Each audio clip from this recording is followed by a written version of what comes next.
Good morning students and welcome to my YouTube channel careers solution. मैं आपका teacher विकास कुमार।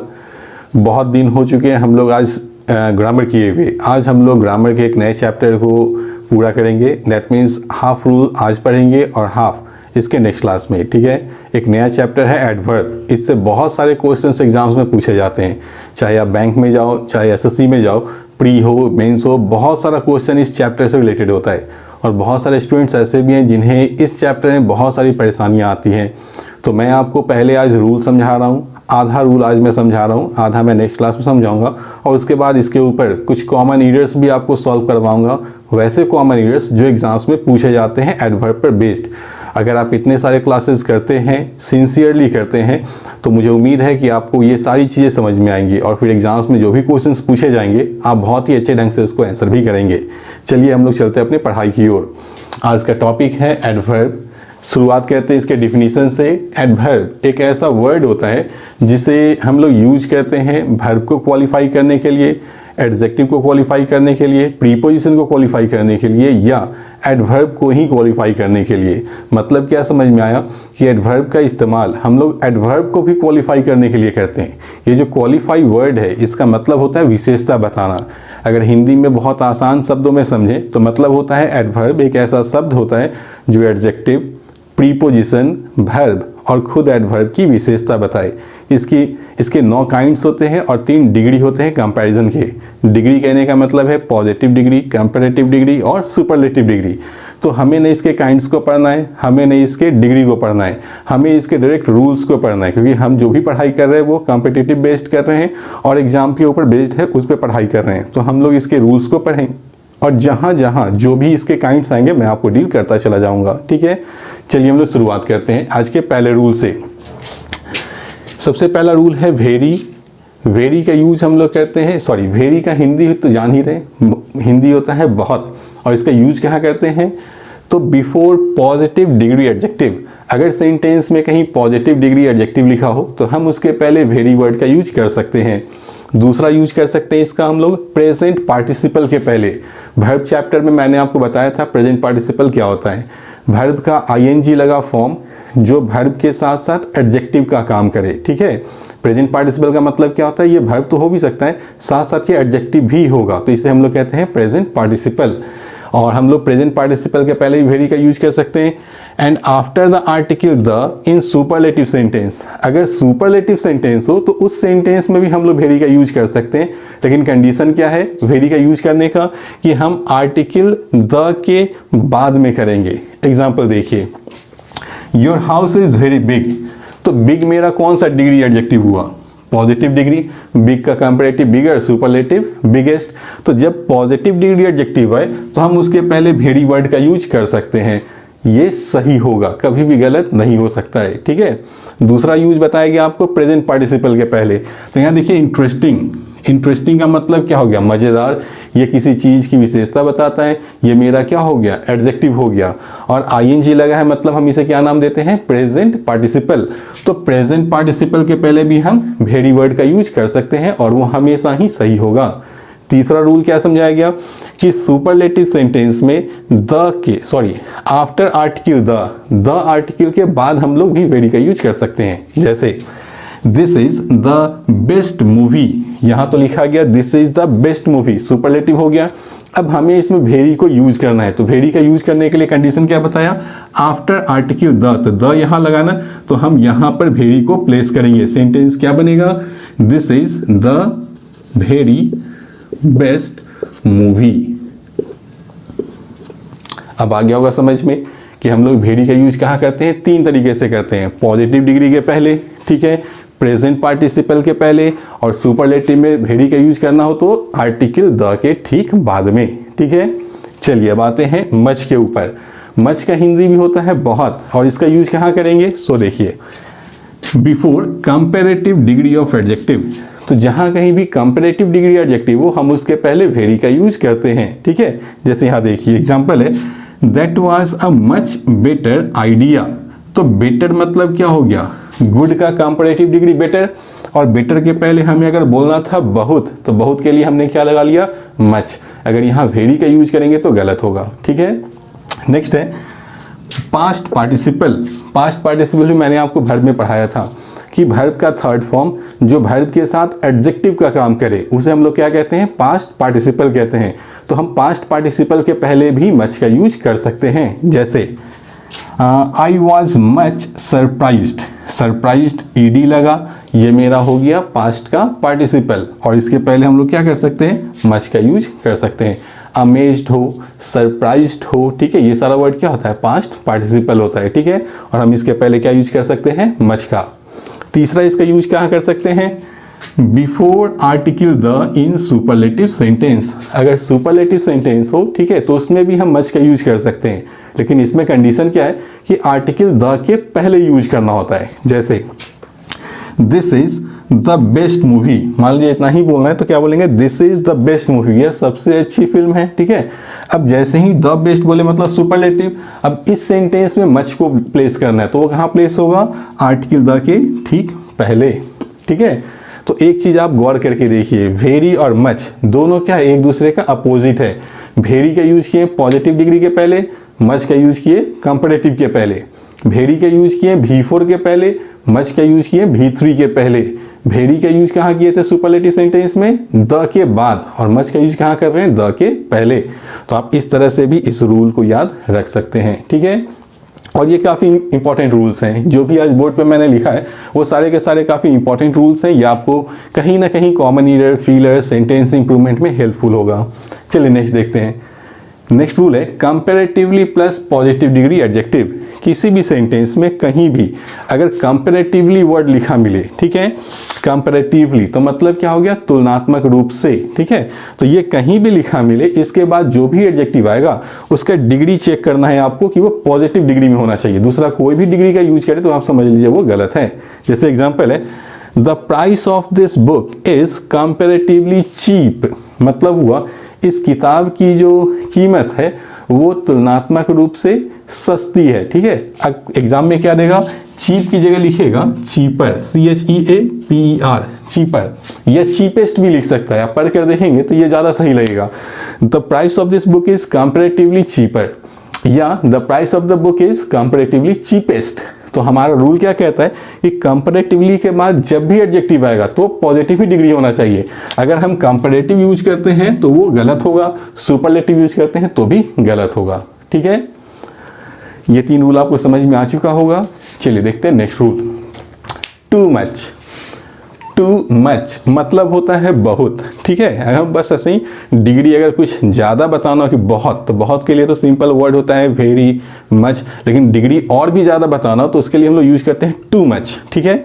और too much लिखा हो तो इसके बाद जो शब्द आएगा वो हमेशा नाउन होना चाहिए, ठीक है। आपको एग्जाम में हमेशा टू मच के बाद नाउन नहीं दिया जाता, आपको टू मच के बाद एडजेक्टिव लिख कर देगा, जो कि गलत होगा, ठीक है। चलिए हम लोग देखते हैं example, your performance gives me too much pain. आपका जो प्रदर्शन है, ठीक है, वो मुझे बहुत ही दुख देता है। ये सेंटेंस का हिंदी हो गया। अब बहुत सारे स्टूडेंट्स ऐसे भी होंगे जिन्हें ये नहीं पता होगा कि ये जो वर्ड है, ठीक है, टू मच के बाद जो वर्ड आया है वो नाउन है या एडजेक्टिव, तो वो इसे कैसे आइडेंटिफाई करेंगे। तो एक रूल मैं समझा देता हूँ आपको कि नाउन को आइडेंटिफाई करने के लिए हम लोग सेंटेंस में व्हाट का यूज करेंगे, ठीक है, और एडजेक्टिव को आइडेंटिफाई करने के लिए हम लोग हाउ को यूज करेंगे। व्हाट लगाने के बाद जो शब्द जवाब में आएगा वो नाउन होगा, और हाउ का मतलब कैसा या कैसी, कैसा या कैसी लगाकर जो शब्द जवाब में आएगा वो शब्द मेरा एडजेक्टिव होगा, ठीक है। चलिए इस एग्जाम्पल के बाद फिर देखते हैं। अगर इस सेंटेंस में हम क्या लगाएं, तो क्या लगाने के बाद हमें यह देखना है जवाब में क्या शब्द आता है, ठीक है। चलिए बोलेंगे आपका परफॉर्मेंस मुझे क्या देता है, तो जवाब में क्या आएगा, दुख या दर्द, क्योंकि पेन का मतलब दुख भी होता है दर्द भी होता है। तो क्या बोलें, और क्या के बाद जवाब में क्या आ रहा है, पेन, दुख हो या दर्द दोनों का इंग्लिश क्या होता है, पेन होता है। मतलब ये जो शब्द है वो नाउन के फॉर्म में यूज किया है, मतलब ये सेंटेंस क्या था, मेरा सही था। आगे समझ में। चलिए नेक्स्ट देखते हैं एग्जाम्पल। इसी से मिलता जुलता एग्जाम्पल होता है 5वां नंबर में जो लिखा गया है, मच टू। मच टू का मतलब भी होता है बहुत, लेकिन इसमें डिफरेंस क्या आता है कि मच टू के बाद जो शब्द आएगा वो एडजेक्टिव होना चाहिए, हमेशा ही वो एडजेक्टिव ही होगा, ठीक है। और एग्जाम में आपको मच टू के बाद नाउन दे देता है, ठीक है। अब आप समझ चुके हैं ऐसे भी कि एडजेक्टिव को आइडेंटिफाई कैसे करेंगे, तो हाउ लगाकर सेंटेंस में हाउ लगाएंगे, जवाब में जो शब्द आएगा वो मेरा एडजेक्टिव होना चाहिए। अगर है तो सेंटेंस सही है, अगर नहीं है तो वहाँ पे गलती होगी। चलिए चेक करते हैं। Your performance was much too painful, आपका परफॉर्मेंस बहुत ही दुखदाई था। पेनफुल मतलब दुखदाई, ठीक है।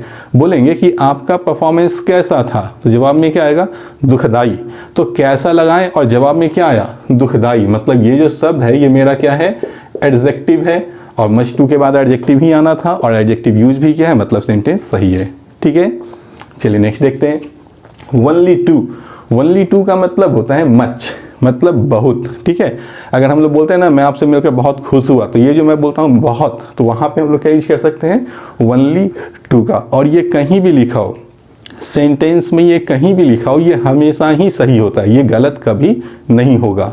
जैसे एग्जाम्पल है, I am only too glad to meet you, मतलब मैं आपसे मिलकर बहुत खुश हुआ। आ गया समझ में। चलिए नेक्स्ट है rule number 7, with the words hard fast sweet ly is not used. ये रूल बहुत ध्यान से समझिएगा, ये रूल काफ़ी इंपॉर्टेंट होता है। हार्ड मतलब होता है कठोर, ठीक है। फास्ट मतलब तेज, और स्वीट मतलब मीठा मधुर। तो ये हो गया मेरा एडजेक्टिव। अगर हमको बोलना हो इसे एडवर्ब के फॉर्म में, मधुरता से, तो कुछ लोग बोलेंगे स्वीटली। अगर बोलना हो तेजी से तो लोग बोलेंगे फास्टली। बोलना हो बहुत जोर से तो लोग बोलेंगे हार्डली। और ये तीनों गलत हो गया। फास्ट का फास्टली नहीं होता है, स्वीट का स्वीटली नहीं होता है, और हार्ड का हार्डली होता है, वो कंजंक्शन के फॉर्म में, और उसका मतलब क्या समझाया गया है, बड़ी मुश्किल से। हार्डली का मतलब क्या होता है, बड़ी मुश्किल से। अगर बोलना हो बहुत जोर से तो उसके लिए हम लोग सिर्फ हार्ड का ही यूज करेंगे, ठीक है। एग्जाम्पल देखिए, लिखा है he was hit very hardly with a stick. गौर से समझिएगा, he was hit very hardly with a stick, उसे छड़ी से बड़ी मुश्किल से पीटा गया। इसका हिंदी क्या निकलेगा, हार्डली का, बड़ी मुश्किल से। तो उसे छड़ी से बड़ी मुश्किल से मारा गया, या बड़ी जोर से मारा गया। हिंदी क्या था इसका एग्जैक्टली, उसे छड़ी से बहुत जोर से मारा गया, या उसे छड़ी से बहुत जोर से पीटा गया। तो बहुत जोर से का इंग्लिश क्या होता है, हार्ड, ठीक है। और यहाँ लिखा क्या था, हार्डली। तो यहाँ से हमारा ly हटेगा और ये हार्ड रहेगा। मेरा सेंटेंस सही हो गया। इस सेंटेंस में सीखने के लिए एक और चीज़ है कि हिट लिख दे तो हिट के बाद हमेशा हार्ड का ही यूज करते हैं। हिट हार्ड होता है, आपके एग्जाम में हिट हार्डली लिखेगा, ठीक है। तो हिट हार्डली लिखे या हार्डली हिट लिखे, दोनों ही गलत। जब भी होगा तो हिट हार्ड, ये होगा सही। आया समझ में। उसी तरह से याद क्या रखना है आपको, फास्टली लिखा रहेगा, ही drives the car very fastly. तो ये पढ़ने में तो सही लग रहा है लेकिन हो गया गलत। सेंटेंस क्या बनेगा, ही drives the car very fast, ये हुआ सही। उसी तरह लिखेगा स्वीटली के लिए क्या, she sings the song very sweetly. फिर भी ये पढ़ने में सही लगा लेकिन हो क्या गया, गलत। सही सेंटेंस क्या बनेगा, she sings the song very sweet, ये हो गया मेरा सही सेंटेंस, ठीक है। चलिए नेक्स्ट देखते हैं। Before the word home abroad two is not used. ऐसे हम लोग क्या पढ़ें कि अगर हम लोग किसी जगह तक जाएं, ठीक है, अगर हम लोग किसी डेस्टिनेशन तक जाते हैं तो उसके पहले टू लगाते हैं। जैसे मैं स्कूल जा रहा हूँ तो I am going to school, मैं अमेरिका जा रहा हूँ तो I am going to America, यही बोलते हैं। तो जब हम किसी जगह तक जाते हैं, डेस्टिनेशन तक जाते हैं, तो उसके पहले टू का यूज करते हैं। लेकिन आपको ध्यान रखना है कि होम और अब्रोड, अब्रोड का मतलब विदेश, ठीक है, इन दोनों के पहले टू का यूज कभी भी नहीं किया जाएगा। जैसे I am going to home, sentence क्या बोला, मैं घर जा रहा हूँ, और यहाँ होम के पहले क्या यूज कर लिया, टू, जो कि गलत है। सेंटेंस सही क्या बनेगा, आई एम गोइंग होम, ये मेरा सही सेंटेंस हुआ, ठीक है। तो मैं फिर कहूँगा आप इन दोनों वर्ड्स को याद रखेंगे, एग्जाम में आपको फीलर्स में या सेंटेंस इंप्रूवमेंट में दिया जाता है, ठीक है। चलिए नेक्स्ट है एगो। एगो का मतलब पहले, और यहाँ लिखा बिफोर, बिफोर का मतलब भी पहले। तो दोनों में एक बेसिक सा डिफरेंस क्या है कि एगो का जब यूज करेंगे तो वो सेंटेंस सिंपल पास्ट टेंस में होना चाहिए। सिंपल पास्ट टेंस मतलब V2 फॉर्म में, या तो वर्ब का सेकंड फॉर्म आएगा या तो डिड आएगा, मतलब सिर्फ V2 फॉर्म में ही हम लोग एगो का यूज कर सकते हैं। लेकिन जब बिफोर का यूज करना हो तो वह सेंटेंस प्रेजेंट का परफेक्ट होना चाहिए। हालांकि बिफोर का यूज प्रेजेंट के परफेक्ट और पास्ट के इंडेफिनिट दोनों में करते हैं। फिर से समझ लीजिए, बिफोर का यूज प्रेजेंट का परफेक्ट और पास्ट का इंडेफिनिट दोनों ही टेंस में किया जाता है, लेकिन मैंने आपको क्या समझाया कि बिफोर का यूज करना है प्रेजेंट के परफेक्ट टेंस में और एगो का यूज रखना है सिंपल के पास्ट टेंस में। यही याद रखिएगा, एग्जाम में इसी पर बेस्ड क्वेश्चंस मिलेंगे। एग्जाम्पल देखते हैं। I met him 10 days ago, मैं उससे 10 दिनों पहले मिला। तो एगो लिखा मतलब सेंटेंस का वर्ब क्या होना चाहिए था, V2 फॉर्म में, और यहाँ मेट वर्ब का सेकंड फॉर्म यूज किया, मतलब सेंटेंस सही है। दूसरा है I have met him 10 days before, मैं उससे 10 दिनों पहले मिल चुका हूँ।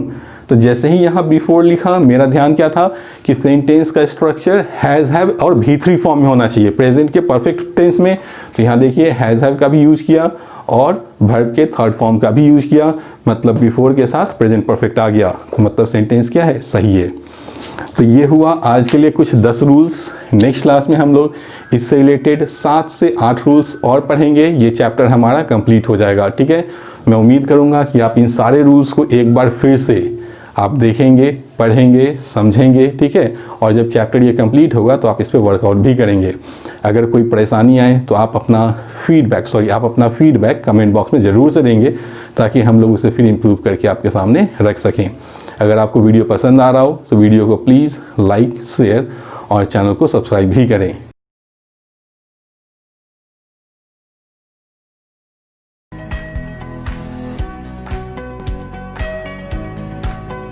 पिछले दिनों के क्लास में हम लोगों ने एडवर्ब का पार्ट 1 किया था, उसमें कुछ रूल्स मैंने आपको समझाया था जो काफ़ी इंपॉर्टेंट थे। आज हम लोग एडवर्ब के पार्ट 2 को देखेंगे।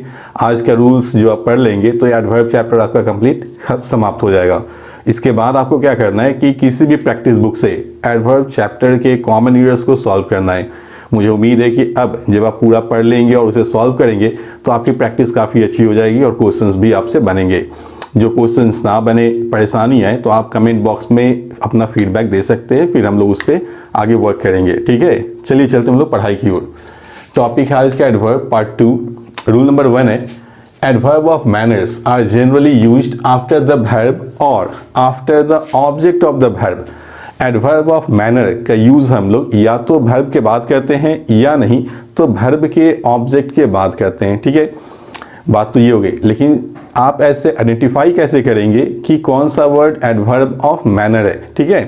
तो इसके लिए एक पहचान होता है कि जब हम एडजेक्टिव में ly लेटर जोड़ते हैं तो वो एडवर्ब ऑफ मैनर में चेंज हो जाता है। जैसे एग्जांपल के तौर पे पहले आप ये समझ लीजिए कि हमने लिखा केयरफुल, ठीक है, हमने लिख लिया ब्यूटीफुल,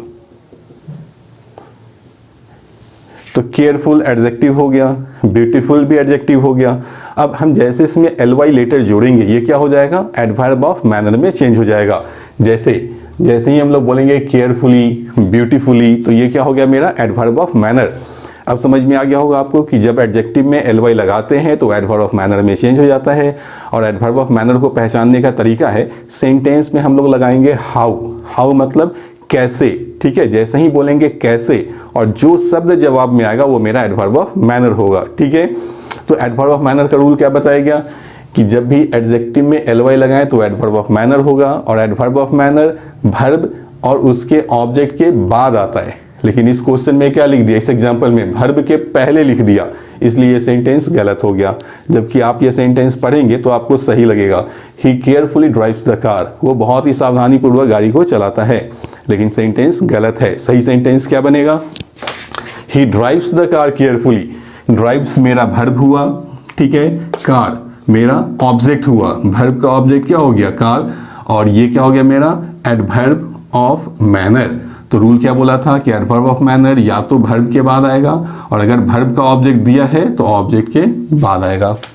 अब हम बोलेंगे वह कार कैसे चलाता है, तो जवाब में क्या आएगा, सावधानी पूर्वक। तो कैसे बोले और जवाब में आया सावधानी पूर्वक, तो ये मेरा वर्ड क्या था, एडवर्ब ऑफ मैनर। अब मुझे उम्मीद है कि आपको ये समझ में आ चुका होगा एडवर्ब ऑफ मैनर किसे कहते हैं। देखिए पूरे एडवर्ब चैप्टर में आपको 3 चीज याद रखना है, adverb of manner, adverb of place, adverb of time. तो मैनर का पता लगाना तो बता दिया, अब टाइम को कैसे पता लगाएंगे, तो जब हम बोलेंगे व्हेन बोलने का मतलब कब, जब भी बोलेंगे कब और जवाब में जो शब्द आएगा वो मेरा एडवर्ब ऑफ टाइम होगा। अगर बोलेंगे कहाँ, वेयर, और जवाब में जो शब्द आएगा वो मेरा एडवर्ब ऑफ प्लेस होगा, ठीक है। चलिए आगे देखते हैं। The series of adverbs in a sentence must be in manner, place, time. Manner place time मतलब adverb of manner, adverb of place, adverb of time. अगर एक से ज़्यादा एडवर्ब का यूज करना हो सेंटेंस में तो उसका सीरीज होता है। सीरीज में पहले क्या आएगा, मैनर आना चाहिए, उसके बाद में प्लेस आना चाहिए और उसके बाद में टाइम आना चाहिए। ठीक है, जैसे एग्जाम्पल देखिए, लिखा है she was crying bitterly at the party the previous night. She was crying bitterly at the party the previous night. तो बिटरली मतलब क्या होगा, बहुत ही बुरी तरह से। बोलेंगे वह पार्टी में कैसे रो रही थी, तो जवाब में क्या आएगा, बहुत बुरी तरह से। तो ये मेरा क्या हो गया, एडवर्ब ऑफ मैनर। तो पहले क्या आना था, मैनर, तो मैनर का यूज किया। बोलेंगे कहाँ रो रही थी, तो जवाब में क्या आएगा, पार्टी में। तो ये मेरा क्या आ गया, प्लेस आ गया। बोलेंगे कब रो रही थी, तो जवाब में क्या आएगा, बीती रात। तो ये मेरा क्या हो गया, टाइम। तो देखिए इसी सीरीज पे आपको बैठाया गया, मतलब ये सेंटेंस मेरा सही है। सही हिंदी क्या निकलेगा, वह पार्टी में बीती रात बहुत ही बुरी तरह से रो रही थी। ठीक है, चलिए क्वेश्चन नंबर 3 देखते हैं। फेयरली और रैदर।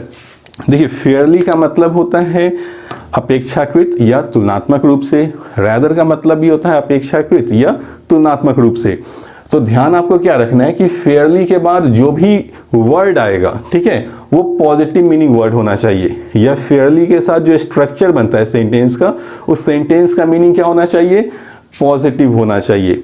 लेकिन रैदर के साथ ठीक इसका अपोजिट है। रैदर के साथ जो वर्ड आएगा इसके बाद वो निगेटिव होना चाहिए। या आप ये भी कह सकते हैं कि रैदर के बाद जो सेंटेंस का स्ट्रक्चर होता है उसका कंप्लीट मीनिंग निगेटिव आना चाहिए। ठीक है, जैसे यहाँ देखिए लिखा है the weather is fairly pleasing today. मौसम आज अपेक्षाकृत बहुत ही आनंददायक है। ठीक है, यहाँ पे मतलब क्या दे रहा है, फेयरली प्लीजिंग, अपेक्षाकृत आनंदित है, सॉरी आनंदमय। तो यहाँ पे हम लोग जो फेयरली बोल रहे हैं तो यहाँ पे जो वर्ड यूज किया वो क्या निकला, पॉजिटिव। ठीक है, मतलब यहाँ मेरा फेयरली का यूज सही किया गया है। दूसरा सेंटेंस है the weather is rather hot today. मौसम आज अपेक्षाकृत ज्यादा ही गर्म है। तो जैसे हम लोग बोले रैदर, इसके बाद आने वाला जो शब्द है वो क्या, निगेटिव मीनिंग दिया। और इस सेंटेंस का भी मीनिंग क्या निकल रहा है, निगेटिव। मतलब क्या है कि रैदर का यूज भी मेरा सही किया गया। अब सेंटेंस एग्जाम में कैसे देगा, सो देखिए आपको लिखेगा the weather is fairly hot today और the weather is rather pleasant today. दोनों का क्रॉस यूज, मतलब रैदर के बाद पॉजिटिव वर्ड देगा और फेयरली के बाद नेगेटिव। तो अब आप समझ सकते हैं कि अगर इस तरह से दे तो आपको सही कैसे करना है। अगर फेयरली के बाद निगेटिव वर्ड दे दे तो फेयरली को रैदर में चेंज करेंगे, रैदर के बाद पॉजिटिव वर्ड दे दे तो रैदर को फेयरली में चेंज करेंगे। ठीक है, मतलब है कि वर्ड वैसे ही रहेगा, जब भी चेंज होगा तो ये एक्सप्रेशन चेंज होना है। ठीक है, चलिए नेक्स्ट देखते हैं। सेल्डम इन फेवर मतलब होता है कभी कभी। कभी कभी का मतलब क्या, बहुत ही कम। ठीक है, सेल्डम और नेवर इसका मतलब होता है एकदम ही नहीं, कभी भी नहीं। ठीक है, एग्जाम्पल है he seldom if ever comes here, मतलब वह यहाँ कभी कदार आता है। यही सेंटेंस का हिंदी होगा। दूसरा है ही सेल्डम और नेवर कम्स हियर, मतलब वह यहाँ कभी नहीं आता है। गौर कीजिए कि यहाँ सेल्डम के साथ क्या लिखा है, इफ। तो सेल्डम के साथ जैसे ही इफ लगे आपको आगे क्या ध्यान रखना है, एवर का आना होगा। और जैसे ही सेल्डम के साथ और लिखे तो आपको ध्यान क्या रखना है कि आगे नेवर आना होगा। और यहाँ नेवर लिखा भी है। लेकिन ये तो हो गया रूल की बात। एग्जाम में आपको आइडेंटिफाई ऐसे नहीं करना है। एग्जाम में आपको आइडेंटिफाई कंप्लीट सेंटेंस के मीनिंग से निकालना होगा कि उस सेंटेंस में कभी कभी का सेंस है या कभी नहीं का। कभी कभी का सेंस हो तो आप एक्सप्रेशन सेल्डम इफ एवर का यूज करेंगे, कभी नहीं का सेंस हो तो सेल्डम और नेवर का यूज करेंगे। ठीक है, चलिए नेक्स्ट है स्प्लिट ऑफ इन्फिनेटिव। इन्फिनेटिव आपको वर्ब चैप्टर में मैंने पढ़ाया था कि इन्फिनेटिव कहने का मतलब होता है टू भी वन। ये वर्ब का ओरिजिनल फॉर्म होता है।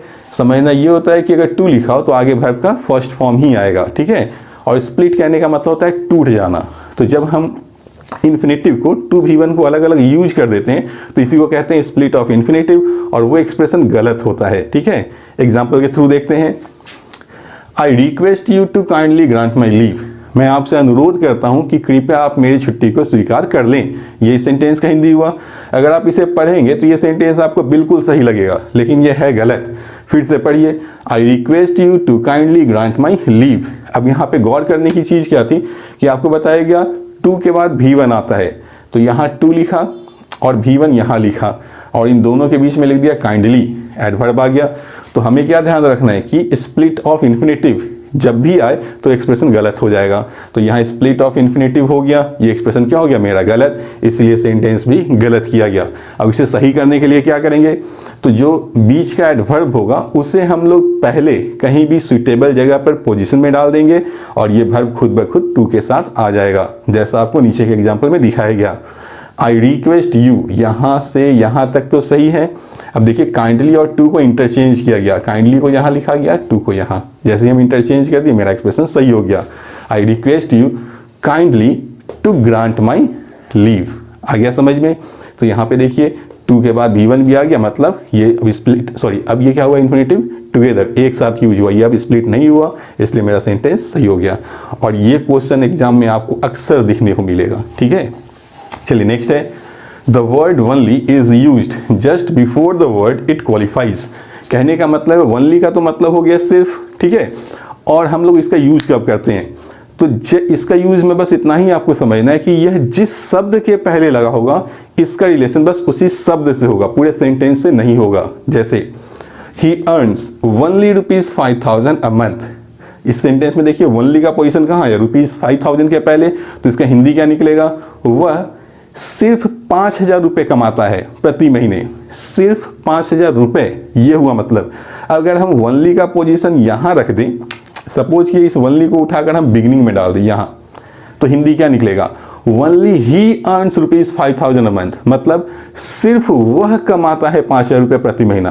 पहले सेंटेंस में मतलब क्या निकल रहा था, वह सिर्फ 5,000 कमाता है, मतलब सिर्फ 5,000, उससे ज़्यादा नहीं, ठीक है ना, उससे कम, ये मतलब हो गया।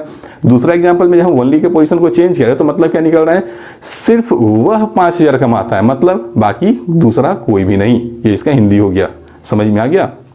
चलिए नेक्स्ट देखते हैं, When any sentence begins or is joined by any adverb, अगर कोई सेंटेंस एडवर्ब से शुरू हो रहा हो या एडवर्ब से जुड़ रहा हो तो उस सेंटेंस में हम इन्वर्सन के रूल को फॉलो करते हैं। इन्वर्सन कहने का मतलब क्या होता है, तो जहां भी एडवर्ब या एडवर्बियल एक्सप्रेशन समाप्त होगा वहीं पर हेल्पिंग वर्ब पहले आएगा, उसके बाद सब्जेक्ट आएगा, ठीक है। एग्जाम्पल से क्लियर हो जाएगा ये। जैसे ये सेंटेंस लिखा गया, हम इसे एक सिंपल सेंटेंस में पहले चेंज करके पढ़ते हैं, ध्यान से देखिएगा। ही हैज़ नेवर, हम अपोजिट पढ़ रहे हैं, अब ध्यान से देखेंगे, he has never done such a stupid act, उसने इतना मूर्खों वाला काम या बेहुदा काम, ठीक है, कभी नहीं किया है। ये सेंटेंस का हिंदी हो गया, उसने इस तरह का मूर्खता वाला काम कभी नहीं किया है, ये सेंटेंस का हिंदी हो गया, ठीक है। अभी तक में तो आपको प्रॉब्लम नहीं हुआ होगा। अब देखिए हमने पढ़ा ही हैज़ नेवर, ऐसे पढ़े ना, तो नेवर क्या है मेरा, एडवर्बियल हो गया। नेवर का मतलब कभी नहीं, कभी नहीं मतलब एडवर्ब ऑफ टाइम हो गया, फ्रीक्वेंसी ऑफ टाइम को ये डिफाइन करता है। तो रूल हमने क्या बताया कि जब भी कोई सेंटेंस बिगिन हो जाए किस चीज़ से, एडवर्ब से, तो यहाँ हम सेंटेंस को क्या किया, नेवर से ही शुरू कर दिए। तो जैसे ही एडवर्ब से शुरू होगा इन्वर्सन के रूल को फॉलो करना है। तो इन्वर्सन के रूल को कहने का मतलब क्या हो गया, पहले हेल्पिंग वर्ब तब सब्जेक्ट। तो नेवर से जैसे ही शुरू किए, पहले मेरा हेल्पिंग वर्ब आया तब मेरा सब्जेक्ट आया। अब ये सेंटेंस का मतलब वही निकलेगा जो ओरिजिनली इसका निकल रहा था, never has he done such a stupid act. दोनों सेंटेंस का मतलब सेम होगा। आ गया समझ में। तो ये सारे रूल्स थे आपको एडवर्ब से रिलेटेड, ठीक है। अब दो रूल्स और समझना है आपको, मैं एग्जाम्पल के थ्रू आपको क्लियर करता हूँ। देखिए ये दो रूल है, टू का और इनफ का। टू का मतलब भी बहुत, इनफ का मतलब पर्याप्त। तो टू का एग्जैक्ट मतलब क्या होता है, इतना जितना नहीं, ठीक है। टू का हिंदी क्या होता है, इतना जितना नहीं। ये जब भी लिखा मिले तो आगे आपको ध्यान देना है कि टू V1 आना चाहिए। आगे क्या आएगा, टू और V1 ही आएगा। अब इसका हिंदी क्या निकलेगा, he is too weak to run, वह इतना कमजोर है कि दौड़ नहीं सकता है, ठीक है। इसी सेंटेंस को हम लोग जब रिमूव टू में बनाते हैं तो कैसे बनेगा, जैसे ही सब्जेक्ट था तो ही रहेगा, इज हेल्पिंग वर्ब है तो ही इज हेल्पिंग वर्ब रहेगा, ठीक है। टू को सो में चेंज करते हैं, टू को किस में चेंज करते हैं, सो में। जो आपका एडजेक्टिव रहेगा वो वैसा ही है, ही सो वीक। और बाद वाले टू को किस में चेंज करेंगे, दैट में, ही सो वीक दैट, वो इतना कमजोर है कि दौड़ नहीं सकता है। तो दौड़ नहीं सकता है का इंग्लिश क्या लिखेंगे, कांट रन। अब यहां बचा क्या है मेरा, सब्जेक्ट। तो मेरा सेंटेंस का सब्जेक्ट कौन था? ही। तो यहाँ पे भी हम लोग क्या प्लेस करेंगे? ही। सेंटेंस क्या बना सही मेरा? He is so weak that he can't run. वो इतना कमजोर है कि दौड़ नहीं सकता है। आपको ध्यान क्या रखना है कि टू लगे तो आगे टू भी वन आएगा, जब रिमूव टू करेंगे तो टू सो में चेंज होगा और इसका रिलेटिव कौन आएगा आगे? दैट। तो सो के साथ दैट लगाते हैं, टू के साथ टू भी वन लगाते हैं। ठीक है, अब ये हो गया निगेटिव सेंस। अब ये आ गया है इनफ पॉजिटिव सेंस में। He is rich enough two by A car. वो इतना अमीर है कि गाड़ी खरीद सकता है। ये सेंटेंस का हिंदी हुआ। तो जब इनफ का यूज करें ना तो इसके आगे भी टू भी वन ही आएगा हमेशा। और जब हम इनफ को रिमूव करेंगे, ठीक है, तो क्या कर सकते हैं? सो देखिए, जो सब्जेक्ट है वो सब्जेक्ट रहेगा वैसे ही, जो हेल्पिंग वर्ब है वो हेल्पिंग वर्ब भी एज इट इज रहेगा। इनफ को किस में चेंज करेंगे? सो में। और जो एडजेक्टिव है वो एडजेक्टिव वैसे ही रहेगा। ही इज रिच इनफ को क्या करेंगे? He is so rich. और बाद वाले टू को किस में चेंज कर लेते हैं? दैट में। He is so rich that, वो इतना अमीर है कि गाड़ी खरीद सकता है। तो खरीद सकता है का इंग्लिश क्या होगा? By a car, sorry, can buy a car. ये हिंदी हो गया। अब सब्जेक्ट मिसिंग है तो मेरा ओरिजिनल सब्जेक्ट ही था, तो यहाँ पे हम लोग सब्जेक्ट क्या प्लेस करेंगे? ही। सेंटेंस क्या बनेगा? He is so rich that he can buy a car. ठीक है, तो आपको सेम रूल है ये दोनों भी, कि अगर सो लिखा मिले तो आगे सेंटेंस को किससे जोड़ते हैं? दैट से। तो ये सारे रूल्स थे आपके लिए एडवर्ब चैप्टर से। मुझे उम्मीद है कि आप इन सारे रूल्स को बहुत ही ध्यान से देखेंगे, समझेंगे और इन पर प्रैक्टिस भी करेंगे। और जो भी आपको डाउट हो प्लीज़ आप कमेंट बॉक्स में डालें, उसका रिप्लाई हम लोग देखेंगे और देंगे भी। ठीक है, अगर आपको वीडियो पसंद आ रहा हो तो प्लीज़ आप वीडियो को लाइक करें, शेयर करें और चैनल को सब्सक्राइब भी करें। Thank you.